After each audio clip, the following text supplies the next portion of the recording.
ایک آتے ان کو سینے سے سینہ لگاتے اور کہتے تیرا یہ سوال تھا، اس کا یہ جواب ہے. دوسرا آتا اس سے کہتے تو یہ گھر سے سوچ کے آیا تھا، تیرا سوال یہ ہے، اس کا جواب یہ ہے. اس طرح 40 سے مصافحہ کیا، معانقہ کیا. ان کے سوالات کے پوچھنے سے پہلے جوابات بھی دے دیے اور اس کے بعد کہا کہ اے گروہ علماء، تم سوال کرتے اور میں جواب دیتا تو عبد القادر کی کیا اس میں خصوصیت تھی؟ تم سوال بھی نہ کرو، میں جواب دوں، تب پتا چلے گا کہ میں بندہ قادر ہوں، میں قادر کا بندہ ہوں. تم نے سوال بھی نہیں کیا اور میں جواب دوں تو تمہیں احساس ہوگا کہ میں قادر کا بندہ ہوں. اللہ رب العزت کا کی صفاتی نام ہے. عزیزان گرامی وقار، علماء نے تنگ کیا، پریشان کیا، آپ کے مجموعوں کو روکنے کی کوشش کی، لیکن ایسا نہیں ہے کہ غوث پاک نے ہر ایک کو اپنی کرامت سے زیر کر دیا ہو، ان علماء کو پورا سلا دیا ہو. نہیں، فیس کیا ہے، مقابلہ کیا ہے، پریشانیاں اٹھائی ہیں. اور خلفاء کے وقت کے سلاطین کی بھی بہت ساری ایسی سختیاں تھی جس کو آپ نے برداشت کیا. کئی لوگوں نے آپ پر پابندیاں لگانے کی کوشش کی تھی. یہ تو سرکار غوث پاک کی استقامت تھی کہ آپ جمے رہے. اور سب سے بڑا کام آپ کا کیا تھا معلوم؟ خانقاہ کے گدی نشینوں، غور سے سنو، جو غوث پاک کا نام لیتے ہیں، سرکار غوث پاک رضی اللہ تعالیٰ عنہ کی اس صفت کو میں بیان کروں تو یہ بغلیں جھانکیں گے. ابھی غوث پاک نے سب سے بڑا کردار کیا کیا جانتے ہیں آپ؟ لوگ کہتے ہیں خانقاہی ماحول قائم کرنا ہے، اللہ اللہ کرو، تسبیح لو، دلوں کی صفائی کرو، سب صحیح ہے، لیکن غوث پاک نے تقریباً 25 سال صرف جہاد پر بیان کیا ہے.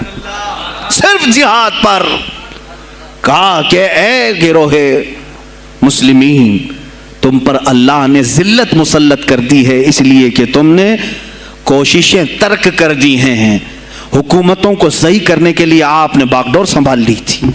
غوث پاک جب بیان کرتے منبر سے تو وقت کا جو تخت تھا وہ بھی ہلنے لگ جاتا تھا. خلیفہ مستنجد باللہ، اس زمانے کا خلیفہ ہے، اور تنگ آ گیا غوث پاک کے پاس.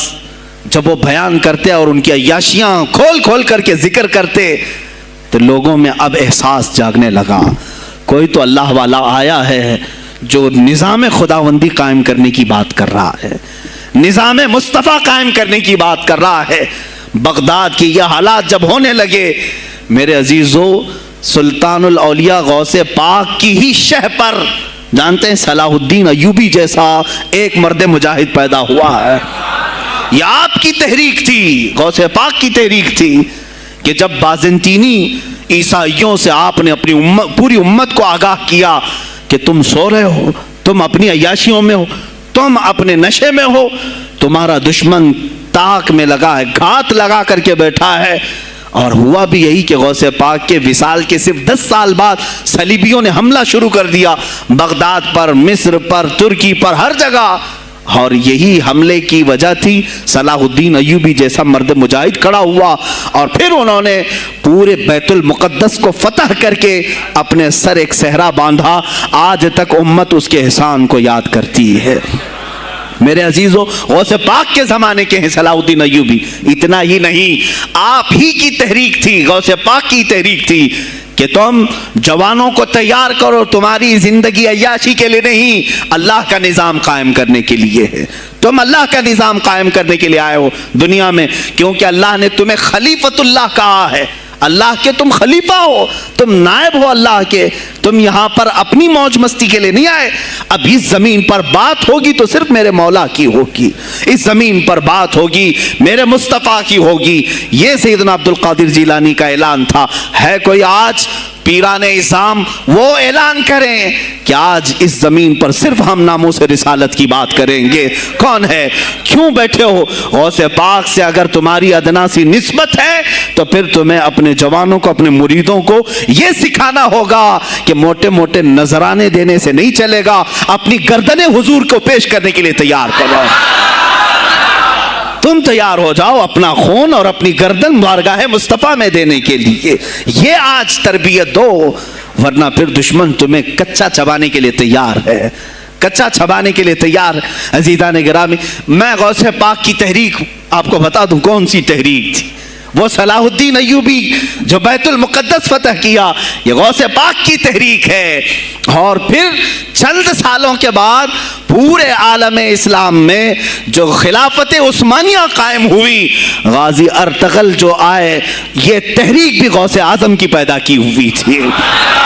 آپ نے جوانوں کو متحرک کیا تھا اور پھر امت کا وہ شعور بیدار کیا تھا جو ان میں مردہ کر چکے تھے کچھ حکومت کے کارندے۔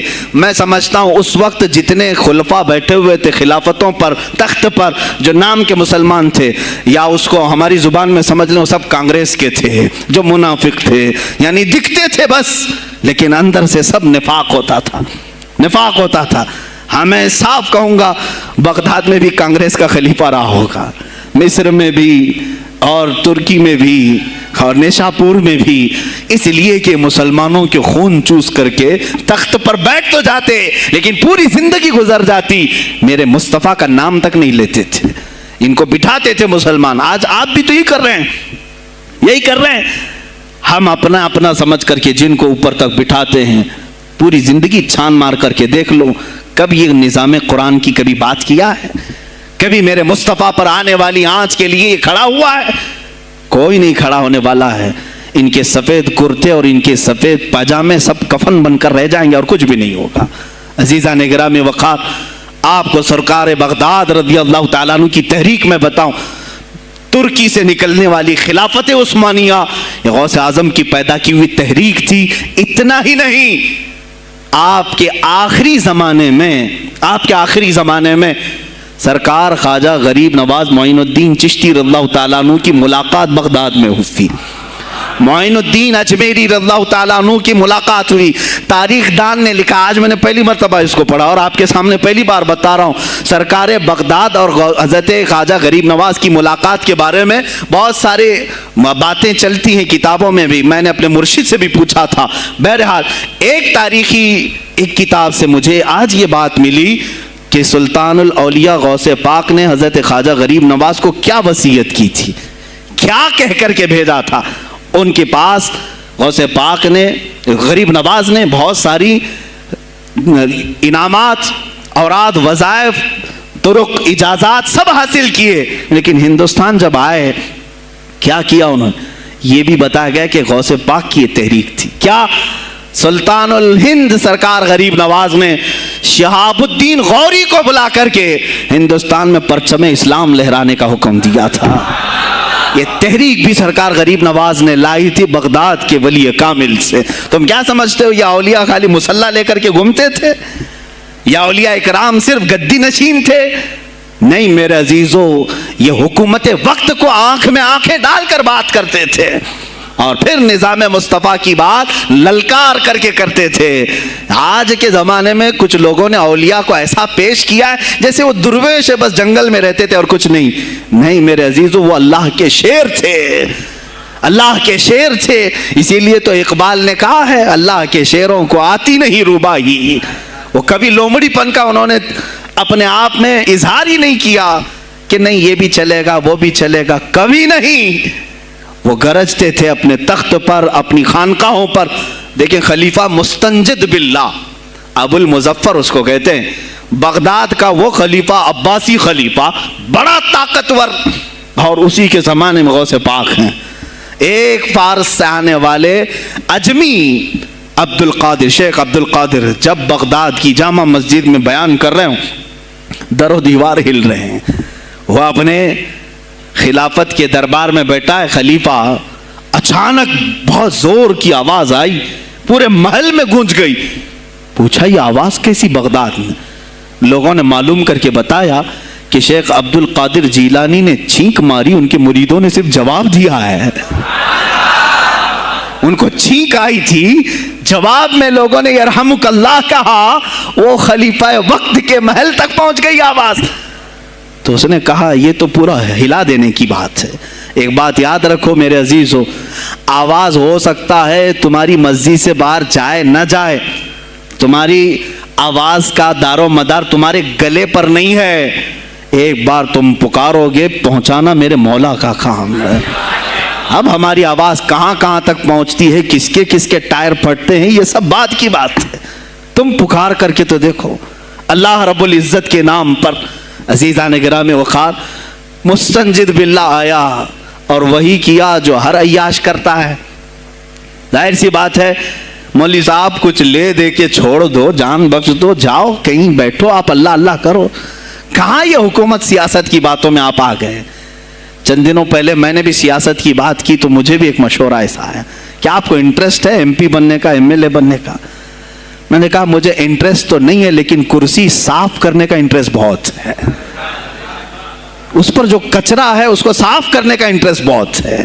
انشاءاللہ العزیز وقت آئے گا وہ صاف ہوں گی بھی۔ عزیزان گرامی مستنجد باللہ 10 اشرفیوں کی تھیلیاں لے کر سونے کی غوث پاک کے دربار میں آیا۔ آپ مریدین کے ساتھ بیٹھے، ارے وہ حال و قال کی مجلسیں ہیں۔ مستنجد باللہ آیا غوث پاک کی بارگاہ میں، کہا کہ یہ حضور آپ قبول کر لیں، نذرانہ ہے۔ آپ نے کہا تو رکھ لے اپنا نذرانہ، تو اپنے پاس رکھ لے۔ کہا کہ ہدیہ قبول کرنا سنت ہے، آپ سنت کے خلاف کرتے ہیں۔ غوث پاک نے کہا اللہ ایک تھیلی لیا اور اپنے بغل میں دبا کر کے اس کو نچوڑنا شروع کیا تو اس سے خون ٹپکنا لگا۔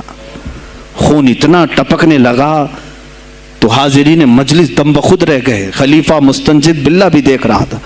غوث پاک نے فرمایا ابھی تو یہ ایک تھیلی ہے، میں 10 کو نچوڑوں گا تو یہ خون تیرے دربار تک پہنچ جائے گا، تیرے دربار تک پہنچ جائے گا۔